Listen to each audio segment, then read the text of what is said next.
Добрый день, уважаемое господарство.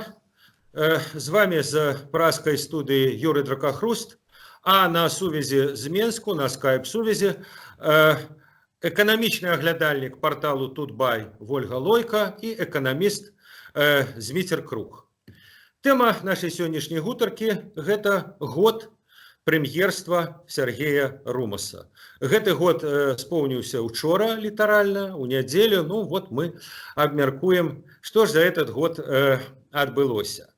Фактычна можна весці размову пра змену ўраду, таму што змяніўся тады не толькі прэм'ер, але і змяніліся некалькі ключавых міністраў, якія фактычна показалі Беларусі новы твар выканаўчай улады. Вот что это за новый твар? Я хочу нагадать, что при призначении Сергея Румаса з улікам яго вельмі такой рынкавай эканамічнай рэпутацыі, многія прадказвалі, што яго ўрад гэта будзе ўрад структурных рэформаў. Тых самых рэформаў, пра якія гавораць і незалежныя эканамісты, і Міжнародны валютны фонд. Вот што з гэтым атрымалася? Ці атрымаліся гэтыя рэформы, ці, можа быць, хаця б яны пачаліся? Вольга. Ну, сказать, что прям что-то началось, было бы преувеличением, конечно. Ну, скажем так, возобновились контакты с МВФ, возобновилась подготовка и работа над дорожной картой с Всемирным банком, то есть движение в этом направлении есть. Сказать, что у правительства нового был карт-бланш, не скажешь, поэтому, скажем так, сложно оценить качество этих попыток. Допустим, Всемирный банк говорит, они большие молодцы, все сильно продвинулись. Ну, знаете как, это такая международная бюрократия, масштабы которой нам сложно оценить. Вот. Поэтому движение в этом направлении есть. Очевидно, что оно достаточно слабое, то есть слабо видно, скажем так, из Беларуси. Зміцер, ваша агульная ацэнка, як бы пачаліся рэформы, адбыліся рэформы. Я хочу нагадаць, некалькі гадоў таму колішні дарадца прэзідэнта па эканамічных пытаннях, цяперашні пасол у Кітаі, гаспадар Руды, сказаў такую забаўную формулу, сказаў, што мы рэформы робім, только мы іх так не называем. Вот тое, што мы бачылі на працягу гэтага году, гэта такія, як бы, крыптарэформы, схаваныя рэформы паводле формулы Рудага, ці проста іх адсутнасць?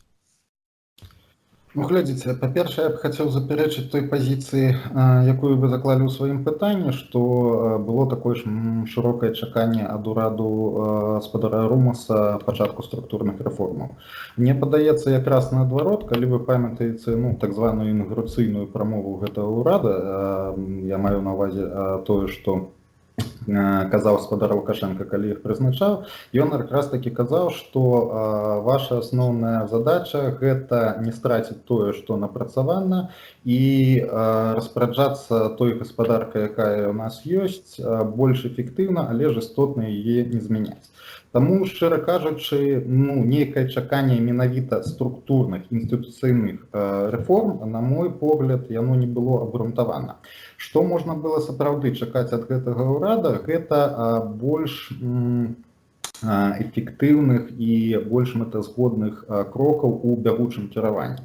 І гэта сапраўды адбылося, але ж таксама перабольшваннем было б сказаць, што гэта пачалося толькі з ураду Румаса. Фактычна, такая вельмі істотная, я б нават сказаў, рэвалюцыя эканамічнай палітыкі, яна адбылася яшчэ ў 2015 годзе. І тое, што робіць урад Румаса, ён фактычна працягвае тое, што рабіў папярэдні ўрад, і тое, што працягвае рабіць Нацыянальны банк.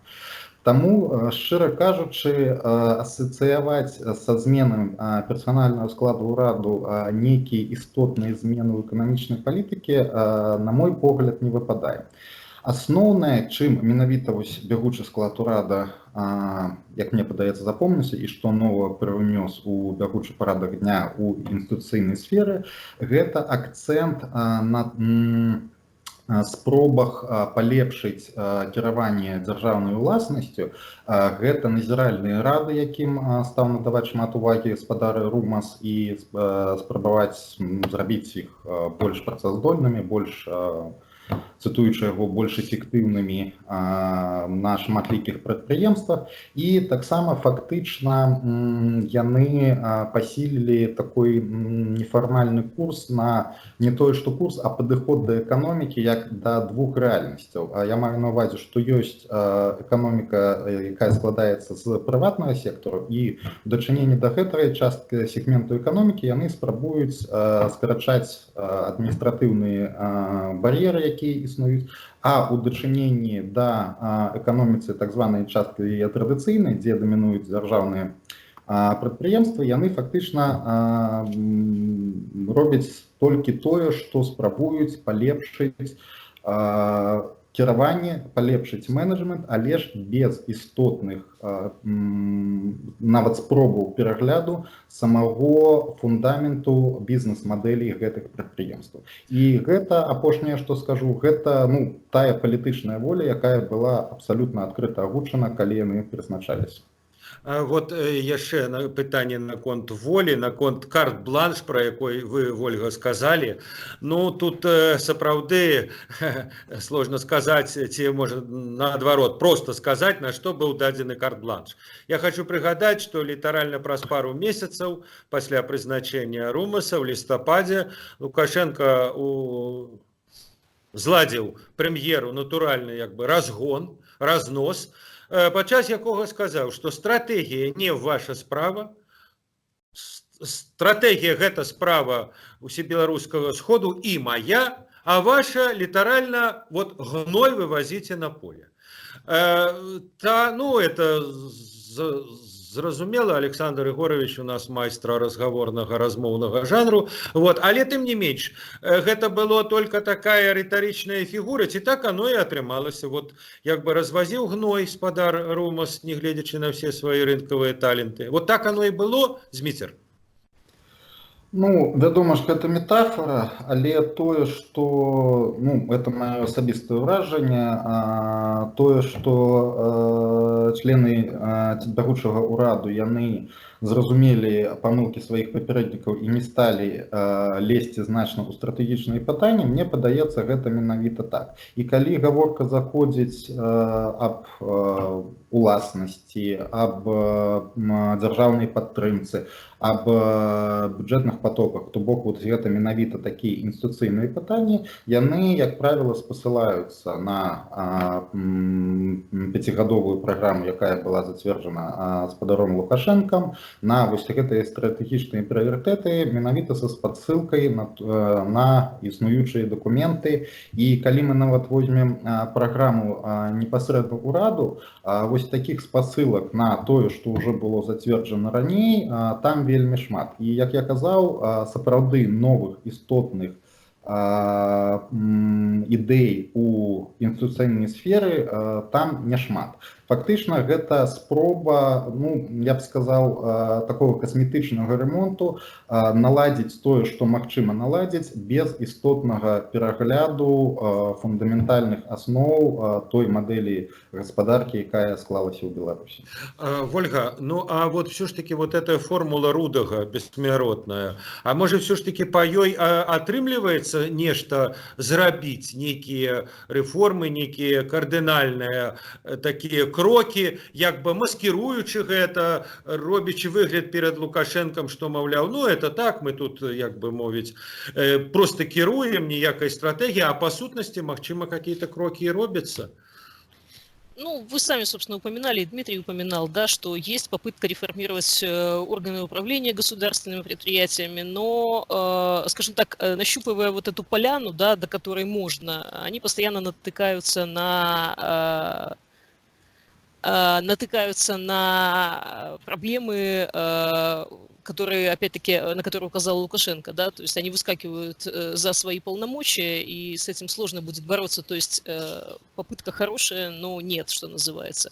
Я не верю, что сколько-нибудь заметные могут быть такие половинчатые реформы, которые идут, что называется, без хозяина, без четкой сформулированной цели, без понимания всех участников, что мы куда-то идем и куда-то двигаемся. То есть да, косметический ремонт, он, конечно, хороший, но, в общем, это малоэффективная трата ресурсов, и делать надо нормально, а не пытаться, значит, какими-то мелкими переделками решить глобальную проблему. То есть проблему госсектора через реформу управления только не решить в любом случае. Ну, это не значит, что это не надо делать, безусловно, но решаться надо. Коллеги, ну вот я мяркую, что для звычайнага беларуса вот это, может быть, высокие материи, там реформы, структурные реформы, ну это сапраўды такое нечто далёкае. А вот я думаю, что кожны чалавек як бы успрымае эканамічную палітыку, успрымае дзейнасць урадаў, як мінімум у трох як бы накірунках: заробак, беспрацоўе, инфляция. Вот это, як бы никто не скажет, что это некие космичные завоблачные материи. Это вельми практичные материи. Так вот, коли брать по этих вот трех опциях, вот урад Румаса, ён здолеў нешта палепшыць, ён пагоршыў, не здолеў палепшыць. Дынаміка гэтых паказнікаў, якая была пры Румасе за апошні год, яна лепшая ці горшая той дынамікі, якая была пры Кабякове, Ольга? Ну, по зарплате динамика есть положительная, и что в наших условиях неплохо, скромно положительная. То есть она более или менее соответствует росту производительности труда. Немножко отстает, но в целом без перегибов, в принципе, от предвыборного года можно было ждать каких-то более серьезных отклонений. Их нет, Ольга, и это неплохо. Я перепыню, нават отстае, я читал, здесь кто-то писал, что, як бы мовить, як заўжды напамповывают, и нет, чуть-чуть обгоняет. В смысле, зарплата растет чуть-чуть быстрее, чем производительность труда, но в целом движение в одном направлении, насколько я помню. По инфляции однозначно планы выдерживаются, хотя первые полгода были действительно сложные, потому что внешние факторы были однозначно против Беларуси, ну плюс внутренние факторы в виде наших монополистов, которые повышали цены. Вот тоже, в общем-то, этот инфляционный потенциал реализовывался достаточно быстро. Вот. Поэтому, ну, в целом, я бы сказала, что на крепкую четверку по всем трем пунктам они сработали. Змитер, а ваша оценка, ваша отзнака за вот эти три опции? Ну, вы ведаеце, вот по гэтых бегучых паказчиках на сённяшні дзень стан Беларусі ён найлепшы за апошнія 15 гадоў, амаль па ўсіх. Ну, может, для вас гэта падасца дзіўным, але ж сёння у нас гістарычны пік па заробках, рэальных заробках. Гэта не все разумеюць, потому что привыкли вымирать в долярах, але ж с середины 2008 года мы месяц за месяцем обновляем гістарычныя пікі у рэальных заробках. Таму сапраўды, калі глядзець толькі на бягучыя паказнікі, можна сказаць, што урад спрацаваў вельмі добра, і па знешняй пазіцыі, я маю на ўвазе сальда бягучага рахунку, і па фіскальнай пазіцыі даволі добра вынікі выглядаюць. Але все самае цікавае пачынаецца пасля але. Наколькі гэта залежыць і залежала сапраўды ад бягучага ўраду, ну, я б сказаў, зноў паўтару свой тэзіс аб тым, што фактычна яны працягваюць той курс, які пачаўся ў 15 годзе. І, ну, тое, што яны его выконваюць даволі эфектыўна, ім адпавядае, так, гэта, безумоўна, дасягненне. Але ж фактычна фундамент вось гэтых, тое, што сапраўды можна назваць дасягненнямі, якія я назваў, ну, я не ўпэўнены, што яго толькі належыць даваць бягучаму ўраду. Гэта таксама ў значнай ступені і дасягненнем мінулага складу ўрада, і, шчыра кажучы, я б не дзеліў вось гэтыя дасягненні ў нейкай прапорцыі паміж урадамі. Ну, мне спадабалася, я не памятаю, хто з беларускіх аналітыкаў сказаў, што ў нашай сітуацыі прэм'ер-міністр гэта як кіроўца тралейбусу. што фактычна ён кіруе, але ж маршрут ён заведама пракладзены, і вы можете... Нават трамвая, відаць. Ну, можа нават трамвая. На мой погляд, гэта даволі блізка да рэчаіснасці, і так, паўтаруся, па макраэканамічных падказніках мы выглядаем досыць добра. Але яшчэ одно але, важнае але. Нягледзячы на тое, што мы дасягнулі вось гэтага гістарычнага піку ў рэальных заробках, калі мы паглядзім на суадносіны нашых заробкаў з суседнімі краінамі, а гэта вельмі важны паказчык, таму што працоўная сіла сёння канкуруе не толькі ўнутры краіны, але ж і з замежнымі краінамі, перш за ўсё з суседзямі, то мы можам пабачыць, што з 2014 года сфармаваўся негатыўны тренд. Пасля 20 гадоў таго, як нашы заробкі ў Беларусі яны набліжаліся да заробкаў у краінах цэнтральнай і ўсходняй Еўропы, з 2014 года сфармаваўся адваротны тренд. І адносна вось гэты заробак, ён скарачаецца. І фактычна гэта падштурхоўвае міграцыйныя працэсы, якія мы назіраем апошнія гады. Таму я б сказаў, што рост заробкаў так ёсць, але ён недастатковы. Беларусь патрабуе, беларуская рэчаіснасць, і для гэтага ёсць фундаментальныя перадумовы, каб ён быў яшчэ вышэй. Таму высновы вы ўжо можаце рабіць самастойна. З аднаго боку мы можам сказаць, што рост ёсць, але ж маё вось такое якаснае адносіны да гэтага росту, ён недастатковы. Ён мусіць быць яшчэ шмат большым, чым ён ёсць сёння. Это, як казала каралева у Алісе, каб быць на месцы, то трэба бегчы з усіх ног. Так, гэта вельмі... Зміцер, а я не зусім зразумеў тое, што вы сказалі, што з 8-го году як бы раслі рэальныя заробкі. З 8-го году была дэвальвацыя дзікая ў 11-м годзе. Дэвальвацыя была ў 14-м годзе. І што, это все... Заробкі з 18-го. Я сказал, што з сярэдзіны 18-го года мы абнаўляем гістарычныя пікі. Так, да гэтага у нас быў пік у жніўні 2013-го, і фактычна мы вярнуліся на ўзровень жніўня 2013 года, дзесьці ў сярэдзіне 18 года, і пасля сярэдзіны 18 года так вельмі такімі невялічкімі тэмпамі, але гэты гістарычны максімум павялічваецца. Але зноў ж такі, што такое гэты гістарычны максімум, калі у адносінах да іншых краін гэта скарачаецца. Таму заўсёды мае сэнс, з чым вы параўноўваеце. Калі мы параўноўваем самі з сабой год ці два таму, так мы жывем лепей. Але калі ж мы параўноўваем з нейкім міжнародным эталонам, ну тут ганарыцца няшмат чым ёсць. Вольга, вот якраз у дзень, калі споўніўся год прызначэння Румаса, Тутбай апублікаваў артыкул, такі праграмны артыкул. Мне, ведаеце, нагадаў вот тэксты Варламова, которые зараз вельмі папулярныя, вот «Добрый Менск, кепскі Менск». Но вы вырашылі напісаць тэкст «Добрый Румас». Вот. Так вот, некалькі як бы момантаў давайте абмяркуем, наколькі это атрымалася все ж таки добра. Вы пишете о том, что урад в принципе кантралюе знешнюю запазычанасць. Яна, я так разумею, расце, але як бы вот тое, что вы адзначаеце там, что цана заёмных ресурсаў стала нібыто ніжэй, больш дыверсіфікаваная, але з іншага боку, як бы, ну, доўг, я так разумею, расце. Вот сённяшнія дадзеныя, я паглядзеў, вельмі прыгожыя. Беларусь самы вялікі даўжнік России, 7 миллиардов, здаецца. Вот такі рэкорд, калі так можна сказаць. Так вот, все-таки з доўгам, як справы? Он як бы расце, ці ён не так хутка расце, как мог бы? Вот все ж таки добрый Румас в сэнсе доўга, у чым? Ну, на самом деле в этом году долг снижается не очень большими темпами, там, по-моему, около 200 миллионов снижения, но все-таки снижение.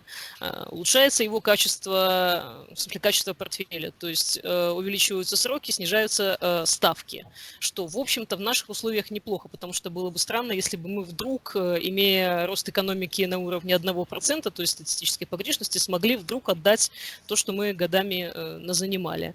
Вот. Ну и диверсификация, действительно, это очень важно, что мы начинаем достаточно гибко пользоваться вот этими инструментами, теми же бандами в долларах, в российских рублях.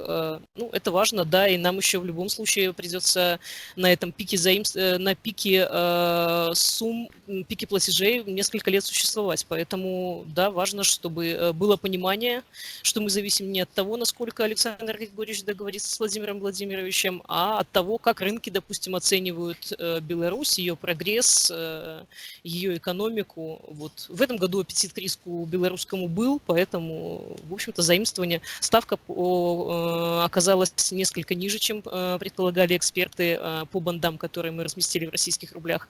То есть, в общем-то, я бы сказала, что ситуация более или менее контролируемая, и что мне очень нравится, что Ермолович всегда говорит на среднесрочную перспективу. Раньше было там до конца года мы продержимся. Сейчас речь идет о годе, 2 годах.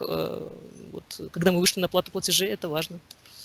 Зміцер, некалькі год таму я пачуў ад аднаго, здаецца, эканаміста ці палітолага такую формулу. Сітуацыя пагаршаецца, але тэндэнцыя паляпшаецца. Так вось у сітуацыі з знешняй запазычанасцю прыкладна так? Ну, я б сказал, что трохи яна паляпшаецца, але подставы для хваляванняў яны захоўваюцца. Калі вы памятаеце, вось гады, здаецца, 2 таму была такая знакамітая публікацыя Міжнароднага валютнага фонду, дзе яны ацэньвалі ўстойлівасць беларускага знешняга доўгу, і яны паказалі шэраг сцэнарыяў, пры которых гэтая запазычанасць выплачваць становіцца не амаль немагчыма, а вельмі праблематычна для бюджэту і эканомікі цалкам. Уразлівасць да гэтых шокаў яна захоўваецца, але ж, як правильно уже сказала Вольга, што суадносіны доўгу да ВУК яны даволі значна на некалькі адсоткавых пунктаў скараціліся за апошнія 2 гады, і яшчэ важная акалічнасць, што за апошнія некалькі гадоў на дэпазітах ураду былі накоплены даволі значныя сродкі, і таксама у рэзервах Нацыянальнага банку, таму на гарызонце, я б сказаў, год як мінімум, так сапраўды наша ўразлівасць да гэтых шокаў яна захавалася, але мы можам вытрываць нават з пункту гледжання толькі знешняга доўгу, я зараз скажу, нават такі больш-менш сур'ёзны шторм. Але ж у перспектыве ад 2 до 5 гадоў усе тыя перасцярогі, якія былі некалькі гадоў назад задакументаваны Міжнародным валютным фондам, яны захоўваюцца. Зміцер, я так зразумеў, што это все прогноз, что называется, по трендзе. То есть, калі рускія абрэжуць все, што можна, умоўно кажучы, всю ту сукупнасць датацыяў, дапамогаў, то сітуацыя, я так разумею, істотна пагоршыцца. Глядзіце, зараз папярэднія пытанні мы казалі толькі аб магчымасці выконваць свае абавязацельствы па знешнім доўгу. Я кажу, што нават у самай горшай сітуацыі, што б там не было з падатковым манеўрам, што б там не было ў сусветнай эканоміцы, на працягу бліжэйшага года мы будзем у стане выконваць все свае абавязацельствы без значных шокаў для фіскальнага стану. Я дакладна не памятаю лічбу, там, здаецца, каля 3 мільярдаў даляраў на дэпазітах Мінфіну зараз знаходзіцца ў банках і ў Нацыянальным банку, дадаткова назапашаных менавіта ў апошнія гады, якія могуць быць выкарыстаны для гэтага. Такая пэўная падушка бяспекі, і тая ж самая тэндэнцыя назапашвання сродкаў мала месца апошні год у золатавалютных рэзервах. Яны карэляваныя, гэтыя дзве тэндэнцыі. Таму гэтая падушка бяспекі, яна дазволіць вытрываць нейкія шокі. Але тое, што вы кажаце, наогул цалкам для эканомікі, безумоўна, такі істотны перагляд стасункаў з Расіяй, безумоўна, так, гэта будзе выклікаць і фіскальную нагрузку, і новыя выклікі для знешняга доўгу. Ольга, еще одна теза с вот этой публикации Тутбая, так бы мовить, там это вынесено под заголовок «Монополистов притискают». Ну, сапраўды, гэта, в прынцыпе, можа быць такая, ну, надта радыкальная, прынамсі, ў Беларусі. Лічыцца, што вот, маўляў, давайте все прыватызаваць, гэта нам, маўляў, чужда, так бы мовіць, але у Беларусі ёсць праблемы, она ёсць у любой эканомікі з вялікай долей дзяржаўных прадпрыемстваў. Ну, а вот як наконт парадку на дзяржаўных прадпрыемствах? Тым больш, наколькі я разумею, спадар Румас, якраз вот калі ён працаваў у банку развіцця, ён якраз быў спецыялістам, так бы мовіць, пажарным па тушэнні пажараў якраз у дзяржаўным сектары. Ён якраз быў спецыялістам па, як бы мовіць, разруливанню праблем, якія ўзнікаюць у дзяржаўным сектары. Так вот, як разруліў за год? Ну, здесь не про Румуса, здесь скорее про то, как работает сейчас Март. Действительно, у нас административно регулируемые цены стабильно растут вдвое быстрее рыночных, и профессиональные лоббисты, скажем так, из государственных структур монополистов, они достаточно ловко умеют пробивать свои интересы. Да? Там от Белнефтехима, когда цены растут, потому что нефть дорожает, потом цены растут, потому что нефть дешевеет, ну и так далее. То есть они умеют обосновывать свои потребности, скажем так.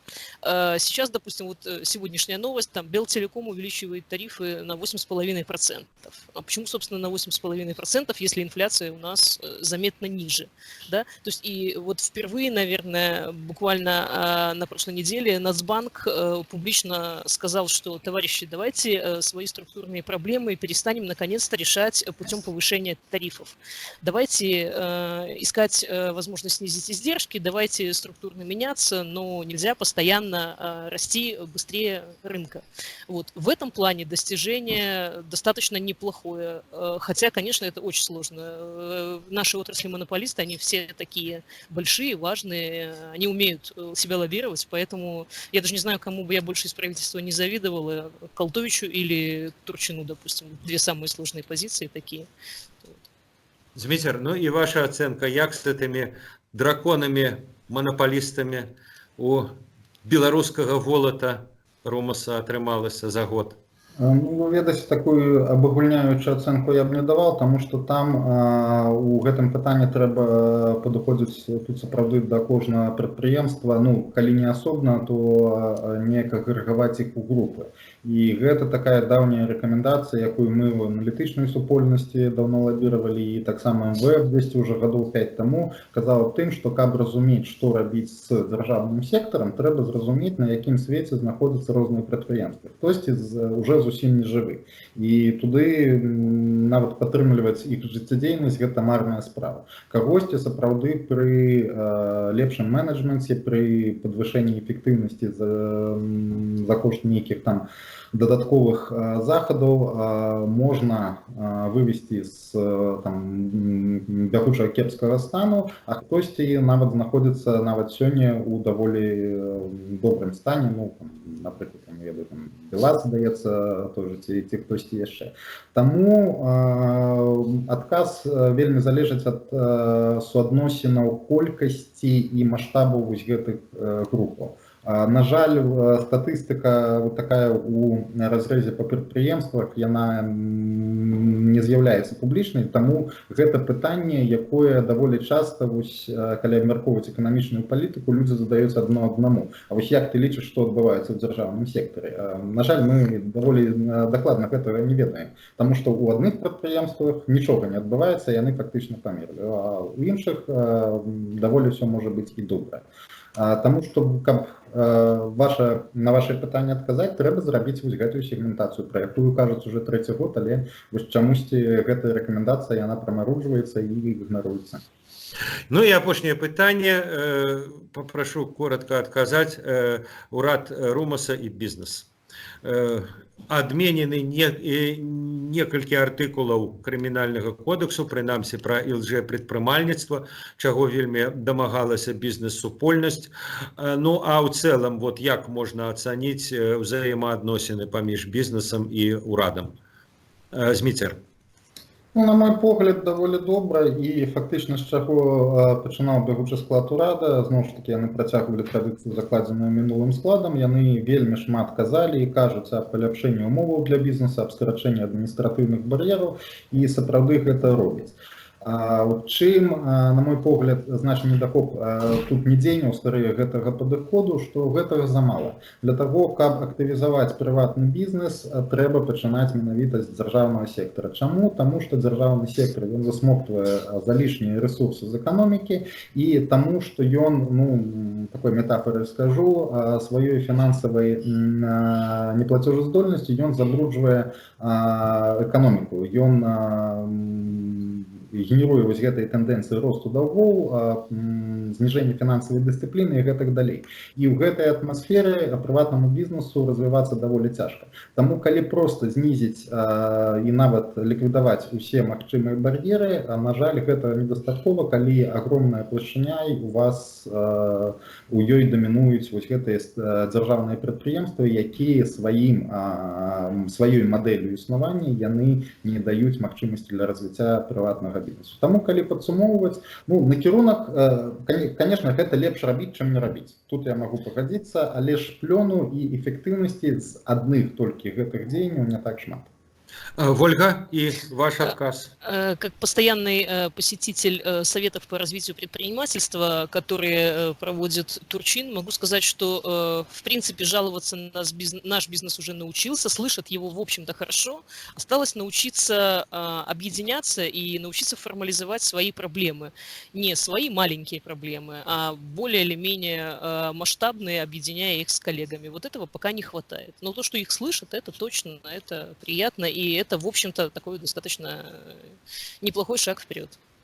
Добра. Дзякуй вялікі, калегі. Я думаю, што мы збольшага, так бы мовіць, прааналізавалі ўсе аспекты, як бы мовіць, пагаварылі пра хорошага, пра добрага румуса, пра кепскага румуса.